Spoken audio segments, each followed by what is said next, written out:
Every single week, courtesy of our friends at the DQs of Northwest Edmonton and Sherwood Park, we offer you an opportunity to bring us your absolutely scalding hot takes, all right? This is what Real Talkers are all fired up about this week.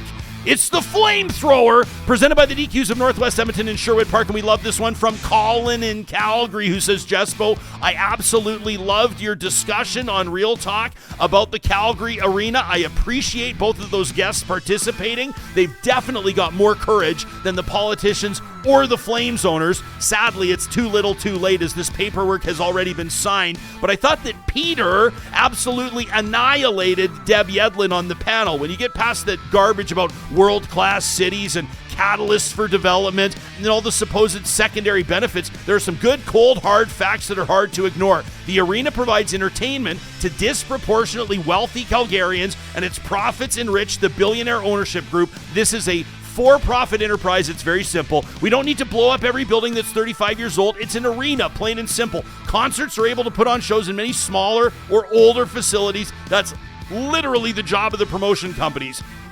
Why build a new building exactly where the existing building is? It does the exact same thing. It's somehow going to magically create all this new economic explosion and activity. That's smoke and mirrors. The taxpayers got absolutely hosed by City Council, the Premier, and the Flames ownership group, funding a for-profit building at 97% of the cost with a measly $40 million from the owners.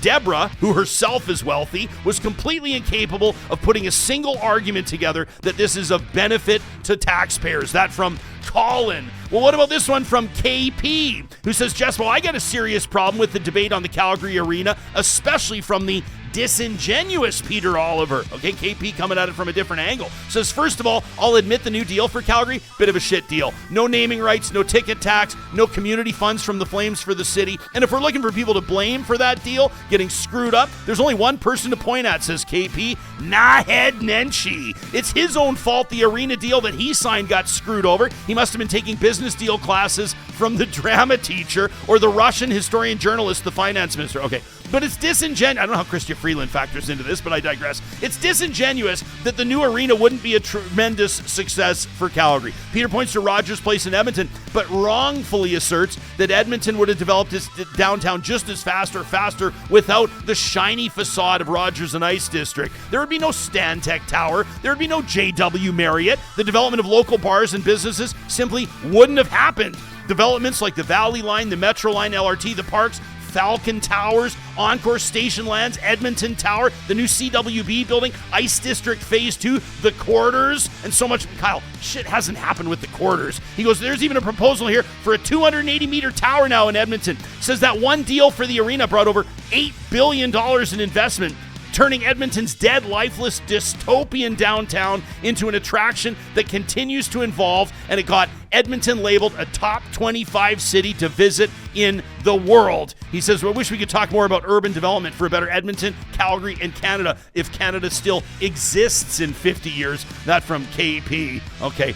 You see that? Edmonton, top 25 city to visit in the world. Yeah. You see that the other day? Yeah. I thought that was kind of interesting. Maybe more on that next week. Come visit. Kind of raises my eyebrows a little bit, lists like that. But hey, good for Explore Edmonton. Good for the city. Sure. Michelle says, excellent debate per usual on Real Talk about the Calgary Arena. I went back and forth, and just like Johnny Infamous, Michelle says, I ended up changing my mind. She says, yes, we do need to stand up to billionaires. That's a movement that's more than due and coming soon. Yes, Calgary should stand up to a bully billionaire owner, but really, only Calgary suffers. The whole issue of sports team ownership is so rife with bullshit around the world, it's a problem way larger than just one city. And if Calgary decides not to deal with the devil, that city won't recover. In order to play with the big boys, nothing's fair. Is that Calgary's battle to fight? That from Michelle. Interesting one. What about this one from Tom, who writes in from Lethbridge, Alberta? That's L.A. Tom in L.A. Says, our MP, Rachel Thomas, a conservative, just sent me a flyer saying she plans to cut my family's income by $1,350. How? She plans to end the carbon rebate, which helps us buy groceries. It's a dumb plan that'll hit our budget hard. Combined with her plan to do nothing about climate change, making everything more expensive, she's a big pain in the wallet. Goes on to say, beyond cutting our income, the conservative policy of doing nothing about climate change is a real threat to affordability. The insurance industry just reported climate disaster payouts, a record $7 billion in Canada for 2024. At this pace, insurance rates for Canadians will soon be unaffordable. Tom's bang on about that. Says the ability for everyone to get insurance at all is threatened, and that's just one example of the impact on living expenses a short-sighted approach to climate change has. That from Tom in LA. And how about this one from Ronnie, who says, Jespo, longtime listener, thanks Ronnie, says, I believe it's time for Justin Trudeau to go. And if they stick by him, it's a sign that they're fundamentally unserious about governing and completely out of touch with the rest of the country. If Justin Trudeau is the leader going into the next election, it will be a complete and utter decimation of the Liberal Party, and they will likely be sent to the political wilderness for a very long time. Pierre Poilievre sets himself up and sells himself as the alternative to Trudeau, but he's just as bad with a bigger mouth and a more petty demeanor. We need new leadership in this country. The Liberals need a new voice.